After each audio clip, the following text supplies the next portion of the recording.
ఇర్మియా 2వ అధ్యాయము 10వ వచనము 11వ వచనంలో ఎలాగుంటుందంటే, పోయి చూడుడి, కేదార్నకు దూతలను పంపి బాగుగా విచారించి తెలుసుకునుడి, మీలో జరిగిన ప్రకారం ఎక్కడైనాను జరిగిందా? దైవత్వము లేని తమ దేవతలను ఏ జనమైనను ఎప్పుడైనా మార్చుకునేనా?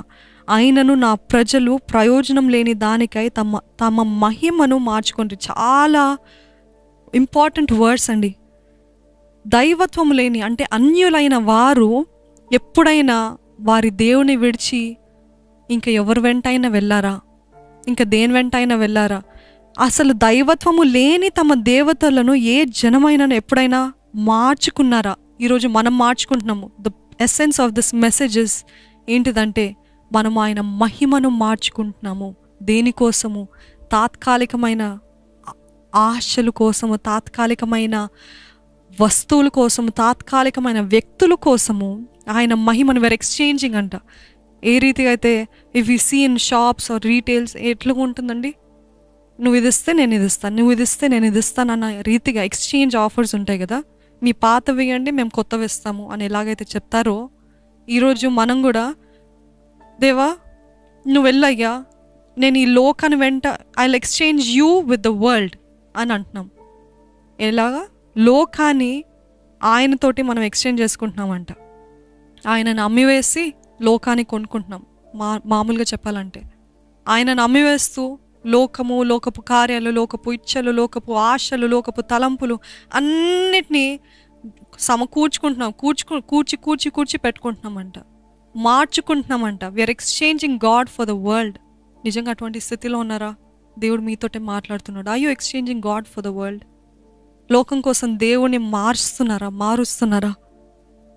ప్రయోజనము లేని దానికై తన మహిమను మార్చుకుంటున్నారు. ఈరోజు ప్రయోజనం లేనివా ఎన్ని ఉన్నాయండి మన జీవితంలో? అనుకుని చూడండి. మీరు చూసేది, మీరు వినేది ప్రయోజనకరంగా ఉందా? ఎంతగానో ఇంటర్నెట్కి మనం బానిసలుగా చేస్తుంది అపవాది. మీరు చూసేది, వినేది ప్రయోజనకరంగా ఉందా? లేకపోతే మీరు మాట్లాడేది ప్రయోజనకరంగా ఉందా? దయచేసి గమనించండి. ఆయన ఆకాశం నుండి తొంగి చూచి మనం ఎటువంటి మాటలు మాట్లాడుతున్నామో వినే దేవుడు అంట. అంటే ఆయన అన్ని స్థలాల్లో he's an omnipresent God. He listens to what we talk, he listens to our conversations. మనం ఏ విధంగా మాట్లాడుతున్నాము, ఏ విధంగా ప్రవర్తిస్తున్నాము, ఏ విధంగా మన తలంపులు ఉన్నాయి, ఏంటి నాకు అటువంటి స్వాతంత్రం కూడా లేదా, నేను ఎలాగ ఆలోచించుకోవాలో కూడా అది కూడా దేవుడే చెప్పాలా అని అనుకుంటున్నారేమో. మీ ఆలోచనలు పరిశుద్ధంగా ఉన్నాయా? మీ ఆలోచనలు ప్రభుకు అంగీకారంగా ఉందా? మీ ఆలోచనలు ఆయన రాజ్యం కట్టడం కోసం ఉందా, లేకపోతే మీ స్వార్థం కోసము, మీ ఇచ్చలు నెరవేర్చడం కోసం ఉన్నాయా? Don't exchange God's glory for temporary worldly లస్.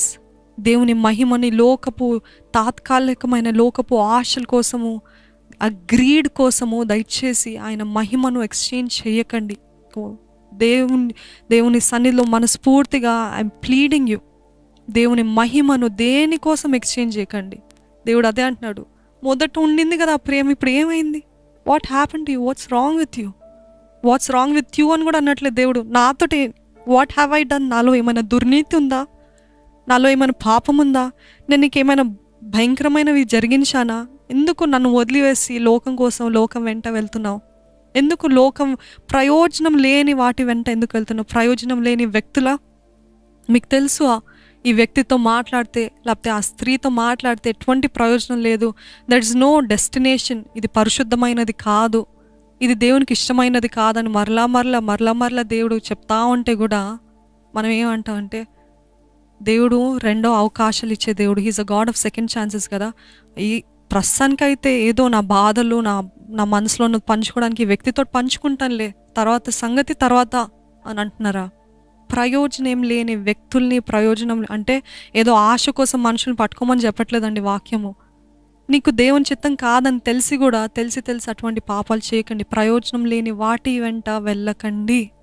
ప్రయోజనం లేని వాటి వెంట మీ సమయాన్ని వృధా చేయకండి. ప్రయోజనం లేని వాటికి మీ శక్తిని అర్పించకండి, మీ బలాన్ని యూజ్ చేయకండి. It's not needed. Is it worth? దానికి అర్హత ఉందా? లేకపోతే నిజంగా దీనికి అవసరమా? నా శక్తి, నా సమయము, is it taking me anywhere? Is it a good thing for me to do అని ఆలోచించి ఎప్పుడైనా ముందుకెళ్ళారా? లేకపోతే ప్రస్తుతానికి ఏదో నడుస్తుందిలే జీవితము, ప్రస్తుతానికి ఏదో వెళ్ళిపోతుందిలే జీవితము అని వెళ్ళకండి. దేవుడు మీతోటి స్పష్టంగా మాట్లాడుతున్నాడండి. మన హృదయాన్ని పరిశీలన చేసుకుంటూ, దేవా ఇదిగోనయ్యా మమ్మల్ని క్షమించండి అయ్యా, ఎన్నోసార్లు కాదని, నిన్ను కాదని మేము లోకం వైపు, పాపం వైపు, లోకపు మనుషుల వైపు, ఇచ్చల వైపు, కోరికల వైపు మా మనసుని త్రిప్పుకున్నాం. We have exchanged you for the world Lord. We have exchange the glory for this rottenness Lord. కుళ్ళిపోయిన వాటి కోసము నీ మహిమను అమ్ముకున్నామయ్యా. మమ్మల్ని క్షమించయ్యా, మమ్మల్ని సరిచేయ్యా, మమ్మల్ని బాగు చేయ, మా రాతి గుండెని తీసివేయ్యా, మాంసపు హృదయం దయచేయ్యా. నన్ను క్షమించయ్యా, నన్ను క్షమించయ్యా. ఇకనైనా నీ దగ్గరికి వస్తున్నప్పుడు దేవా, నీ ఆత్మతోటి ఇప్పుడే వేడుకుంటున్నా, అడుగుతున్న ప్రతి ఒక్కరిని నింపమని అడుగుతున్నానయ్యా. Lord, fill them all with your spirit Lord, fill them all with your spirit Lord. నీ ఆత్మతోటి నింపి నిలకడగా ఉంచండి అయ్యా, ఉంచండి అయ్యా. దయచేసి నీ ఆత్మ మా యొద్ద నుండి తీసివేయద్దయ్యా. ఈ లోకంలో జీవించాలంటే మాకు కావాల్సింది నీ పరిశుద్ధాత్మ. ఈ లోకంలో ఎంతో లోటు, ఎంతగానో కొదువ, ఎంతగానో ఖాళీ అయ్యా. కానీ జీవ జలపు ఊటలతోటి మమ్మల్ని నింపమని అడుగుచున్నానయ్యా. Fill us with your spirit Lord. Lead us to an everlasting path Lord. నువ్వే మమ్మల్ని నడిపించి నిత్య జీవ వారసులుగా మమ్మల్ని చేసుకోమని అడుగుచున్నామయ్యా. మమ్మల్ని క్షమించండి. పశ్చాత్తాపడుతున్న ప్రతి ఒక్కరి మొరని మీరే విని ఈరోజు తండ్రి మంచి నేలపైన పడిన విత్తనం వలె ఫలించడానికి, అభివృద్ధి పొందడానికి మీరే సహాయం చేయమని, మాతో ఉండేదేవా మమ్మల్ని నడిపించి క్షమించి తిరిగి మమ్మల్ని బాగు చేయమని ప్రభు యేసు నామములో అడిగి వేడుకొంచున్నాను తండ్రి. ఆమెన్.